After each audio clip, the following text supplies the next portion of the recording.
everyone, and welcome to this fourth episode of Form to Function. There's a martial art that's famous for its courage and composure and for having an unbeatable spirit. It's 3,000 years of wisdom. So here we examine some of the forms and some of the combat applications in the forms of this style of martial art. So this form is called Lian, or continuously linked. So this form has a second name. It's called the flying tiger. This kind of qigong that fits the tiger is about gathering strength from your lungs. It's the element of iron in the five elements. And so it's about training your body to get into a state, which you do with some stances, that it causes your heart to pump more blood. And then it uses the expansion and contraction of your chest to pull in the maximum amount of oxygen into your lungs. And with the increased circulation, it increases the strength of your body from the inside out. So it's more than just the combat and the techniques that you use, the postures that you use for combat. It's also about how to build this kind of strength from the inside out. So with that, let's get started. We're going to start from a movement like this. You've just backed up and you've done a final movement here, and then it follows with a round kick. So you turn, step back, step down, forward, back, forward, here, little movement, front kick, turn, another strike, then series of movements, here, here, and so the first, we'll start from here. So the first movement is you are engaging with an opponent. So they may be extended, trying to grab your arms, or reaching for you, or even a kind of a high guard. So it's like a crescent kick. Here, a little bit of a hop into it. It'll be something like this. Here. And follow up with a repose and a strike. So in these movements, it's not enough to take a step, do a kick, turn, spin around, step up, and extend your arms. You need to use the momentum of your body constantly moving. All right, so this the kick incorporates that, and your turn should incorporate that kind of momentum as well. So there's some breathing here. When you expand, so the kick, from here, open, breathe, fill your body with chi, come around, and here, you close. Here, close to here, the breath is out. And here, as I turn around, you open up as you're breathing in here.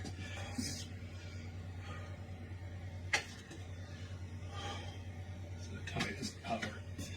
So here, turn.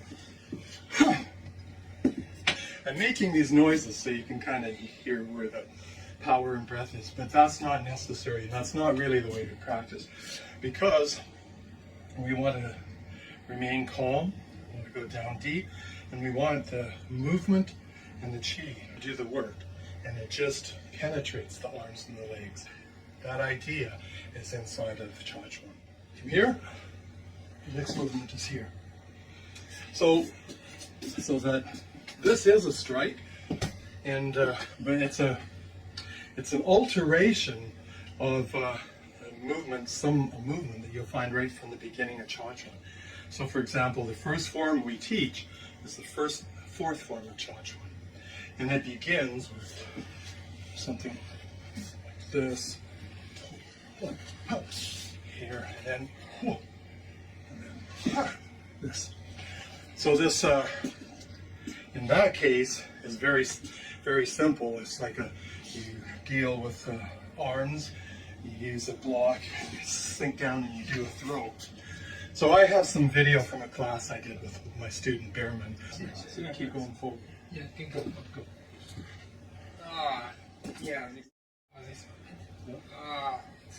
So let's do this again. Let's get ready. Probably have this here. Try again. So you come in.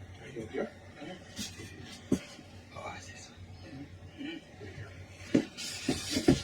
Oh yeah. You try to grab my arms and go here. This is kind of nice. Now I go back. Now you go. Oh yeah. Yep. Now I go. Yeah. Bang! Oh yeah. Down you go. Here, this way. You come in. Sit here. See? Notice how at the side? Yep. So it's here.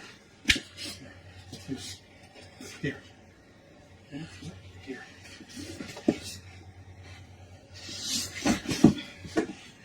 Yeah, this is. And it's actually even more than a throw, because here's the idea where you step in and you can throw, but there's also, it's like a strike and a throw has some options. So the movements I've shown so far. This, 1, 2, 3, 4. So now let's move on to the next movement. So I'm going to back up a little. This would all be continuous, but I'm out of room. So from here, sunk down, we get a throw, and come in here, like this. And this is another kind of strike that's really useful. I should back up a little bit too, because there's the idea that the position of your hand creates composure, strength in your arm. And the way you hold your hands, your fingers, changes the strength in your arm. So when you're stuck with a fist, you have one kind of strength in your arm that you can use. But if you do, here's a fist, you extend your hand and extend your fingers, you'll feel right away that something gets stronger under here. So it's your muscles, your tendons, your fascia that form different structures that have a natural strength. So this will give you a different strength in your arm. It has some properties such as the tendons in the back of your hand will be raised up. So you can do some strikes that use the back of your hand, and you're not really just hitting the bones. You're actually hitting the fascia and the tendons, which are raised up and protecting the bones. There's the hook hand, which creates some structures in here that you can use for striking. And when you use this, it also strengthens here that you can use for striking. If you try to do these with the gloves on, it's like you'll probably break your arm if somebody has a strong block and you hit like an elbow or something. But this way, you can hit an elbow, and the tendons, the muscles, the fascia are structured to cover your bones, and it's not going to hurt you. You have to take that as a corollary to examine on your own, because I mentioned a few ideas, but there's many that are associated with how you structure your fingers and your palms to create different kinds of natural strength in your arm. So in this case, we want to use this. It's like it's called a tiger's paw. It's different from a tiger's claw or a leopard's, I don't want to call it claw, but palm. This one has the fingers. It's just like this, but you bring your fingers together and you curve your thumb. It's almost like holding a baseball or something like that. And then you arch your wrist, and you can feel how the tendons kind of pop out here. So then when you strike, you use that to strike. You could use other hands, and you try it on your own, but you'll find that when you use a fist, for example, you can feel the shock, because it's very close to your bones, closer. You feel the shock come right up to your head, and it'll give you a headache eventually, because it's rocking your brain. But this not only protects the bones, it also reduces the shock that travels up your arm, which I think there's some movement to that I don't want to get into, that's just natural when you do this, that localizes the power. So this is a deep subject, and just briefly, you do this strike like this. So this is a good one when people try to come in and grab your leg, just here. Bring your legs together and use this pose. Here, you don't pull. Huh? Here? Yeah. Yeah, here. Ah, this. You can follow through and to get up to the head with this kind of a strike. In these cases, you want to focus on using this part of your wrist. So you have to bend it a little bit too. Okay, so that is, so far, we have this. We have 1, 2, 3, 4. From 4, 1, focus here. 2, you focus here. So you can also, you strike here, like this. So 1, 2. 1, 2. Okay, so then we'll get to the next one. So 1, 2, 3, 4.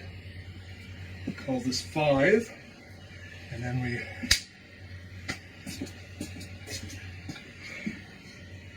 call this 5. And we've gone through here and start circling back. We want to go here. So this is setting up. Here. So you have here 1, 2, and then from here, this crashing motion up, forwards, and bring your knee up at the same time. So what you're doing is you're starting a jumping straight kick, front kick, and you need to have some options. So this option is like this, crashing into a person. Okay. So how should we count this? We have 1, 2, 3, 4. I'm going to count 5, 6. So we'll count those motions as 1. That's 6. In this form, you don't step right down. You do the kick, you land, and you turn to the side, and you turn back with the back face. So, kick, end up to the side, and fall with this. Right? Very powerful. And it's because of the structure. And if you hit bone, it's not going to break your hand. You don't need gloves. You don't need wrist wraps. You need proper structure. Okay, so we continue. Actually, I haven't counted how many movements I want to demonstrate here, but let's continue. Right? 1, 2, 3, 4, 5, 6, 7, 8. Self-explanatory. Next one, you move back away with it. Take a step, you continue to move back. You bring this palm into it. And you turn and you strike here. So it's all one movement, but there's a few opportunities going on here. So if you watch the third episode, Mini Dragons Waving Their Tails, it starts with this idea, and I explain this idea of moving with your body and then disconnecting at some point. So this is that idea, but in a different format. So I've punched, and maybe somebody rushes in, and I move it back, and I move my whole body, and I start to pull away the strings. And as I do, as they're following my arm, I come back with a strike like so. And then I disengage and come around with a strike here. Like that. Come around here.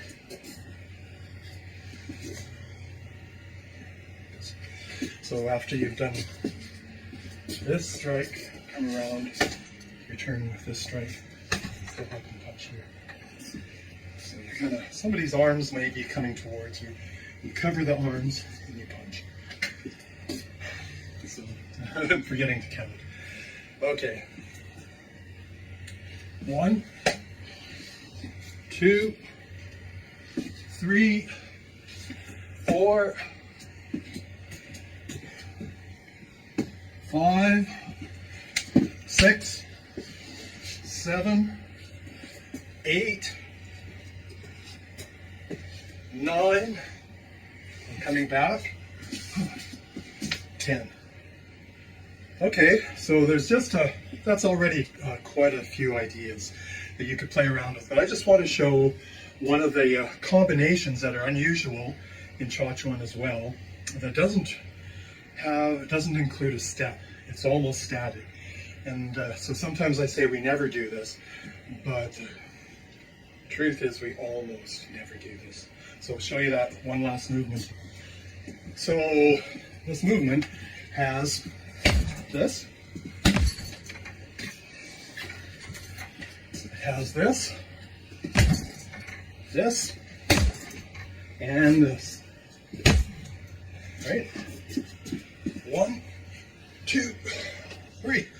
So that is the 11 movements from the 8th form, the Flying Tiger of Chaquan. So I hope you enjoyed that and find something interesting and useful. And with that, bye for now. We'll see you next time.